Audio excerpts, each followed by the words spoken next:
கையில் வெண்ணெயை வச்சுக்கிட்டு நெய்க்கு அலைஞ்ச கதையா பப்பாளி மரத்தை வீடு ஃபுல்லாக ஊர் ஃபுல்லாக நம்ம நட்டு வச்சுருக்குறோம். இது போக கை வலிக்குது, கால் வலிக்குது, மூட்டு வலிக்குது, டெங்கு காய்ச்சல் வருது, என்னென்னமோ சொல்கிறாங்க. உலகத்திலேயே டெங்குக்கும் அதே மாதிரி உடம்புல இருக்கக்கூடிய இம்யூன் சிஸ்டம், அதாவது நோய் எதிர்ப்பு சக்தியை அதிகமாக நமக்கு இது தரும் இந்த பப்பாளியோடைய இலை. நம்ம இன்றைக்கி 2 சிஸ்டம் செய்ய போகிறோம். கண்டிப்பாக இந்த வீடியோ உங்களுக்கு யூஸ்ஃபுல்லாக இருக்கும், ஸ்கிப் பண்ணிடாதீங்க. ரொம்ப பழைய மெத்தடு, வாங்க பார்க்கலாம். ஒரு முழு இலையை நான் 2 விதமாக நான் கட் பண்ணி எடுத்துக்கிட்டேன். அதில் ஒன்று முழு இலையில் பாதியை அப்படியே வச்சுருக்கேன். இன்னொரு பாதியை இந்த மாதிரி சின்னதாக கட் பண்ணி எடுத்துக்கலாம். பப்பாளி இலையில் நான் சொன்னது ஒரு பாதி தாங்க. இன்னும் ஸ்கின்னுகளுக்கு அதே மாதிரி பார்த்திங்கன்னா ஹேர் க்ரோத்துக்கு அதிகமாக யூஸ்ஃபுல்லாக இருக்கும். இப்போ நம்ம கட் பண்ணது எல்லாத்தையுமே ஒரு உரலில் போட்டு நல்லா இடித்து நச்சு எடுத்துக்கலாங்க. இதை நம்ம மிக்சியில் போட்டு அரைக்காதது காரணம் ரொம்ப கோல் மாதிரி ஆயிடுச்சு அப்படின்னா நமக்கு சரி வராது. இதை ஒரு ஓரமாக எடுத்து வச்சுக்கலாம். வீடியோவை ஃபுல்லாக பாருங்கள், அப்போ தான் உங்களுக்கு கிளியராக புரியும். நான் கிளியராக சொல்லியிருக்கிறேன். அடுத்ததாக பார்த்தீங்கன்னா, ஒரு டீ போடுற பாத்திரத்தில் 2 டம்ளர் அளவுக்கு தண்ணி ஊற்றிட்டு இந்த பப்பாளி இலையோடைய முழு இலையில் ஒரு பாதியை இந்த மாதிரி தண்ணியில் போட்டு நல்லா கொதிக்க வச்சு, தண்ணி பார்த்திங்கன்னா கொஞ்சம் பச்சை நிறத்தில் வந்ததுக்கப்புறம் இதை நம்ம ஸ்டாப் பண்ணிடணும். இதை நம்ம வடிகட்டி குடிக்கணும். அதுக்கான காரணம் என்ன, அது என்னங்கிறத நான் அப்புறமாட்டி சொல்கிறேன்.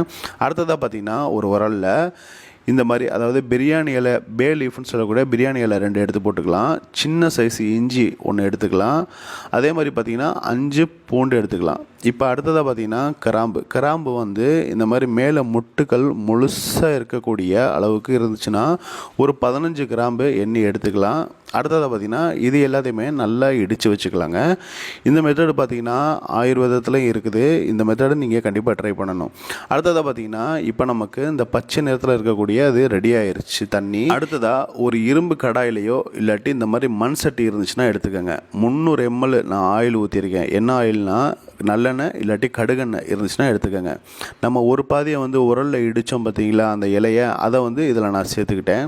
அடுத்ததாக 1 ஸ்பூன் அளவுக்கு ஓமம் சேர்த்துருக்கேன். ஓமம் கண்டிப்பாக நீங்கள் சேருங்க.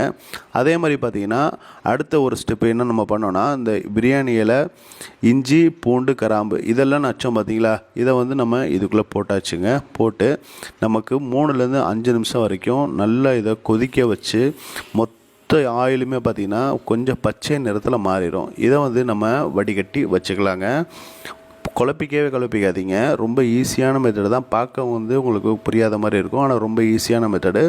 ஒரு இலையை 3 பங்காக பிரித்து தண்ணி மாதிரி ரெடி பண்ணிட்டோம். ஒரு பாதியை ஆயில் மாதிரி ரெடி பண்ணியிருக்கோம். அவ்வளோதான், ரொம்ப ஈஸி. இப்போ இன்னொரு பாதியை நம்ம ரெடி பண்ண ஆயில் இருக்குது பார்த்தீங்களா, அதில் சிம்மில் வச்சு சும்மா லைட்டாக இந்த மாதிரி வாட்டி எடுத்துக்கலாம். அந்த ஆயில் இந்த இலையில் முழுசாக படணும். அதே மாதிரி பார்த்திங்கன்னா இந்த இலையோட தன்மை மாறி நமக்கு தேவையான பக்குவத்துக்கு இந்த இலை ரெடி ஆயிரும்.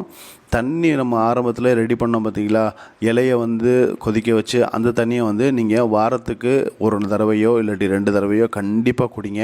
எப்போல்லாம் நீங்கள் குடிக்கிறீங்களோ, உங்களுக்கு மூட்டில் வலி இருக்குது, முழங்காலில் வலி இருக்குது, இடுப்பில் வலி இருந்துச்சுன்னா இந்த ஆயிலை நம்ம ரெடி பண்ணோம் பார்த்தீங்களா, இதை தடவிடுங்க. இப்போ நான் ரெடி பண்ணியிருக்கிறது பார்த்திங்கன்னா மூட்டில் முன்னாடியும் பின்னாடியும் அப்படியே வலி இருந்துச்சுங்க.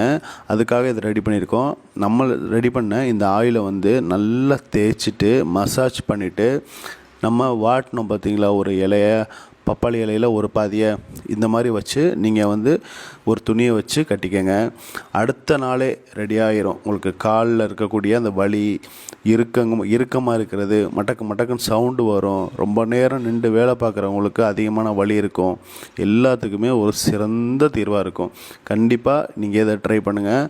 உங்கள் ஃப்ரெண்ட்ஸ் அண்ட் ஃபேமிலிக்கு ஷேர் பண்ணுங்கள். இந்த தண்ணியை நீங்கள் வாரத்துக்கு 2 தடவை குடிச்சிட்டு வந்தாலே எல்லா வலியும் சரியாயிரும்.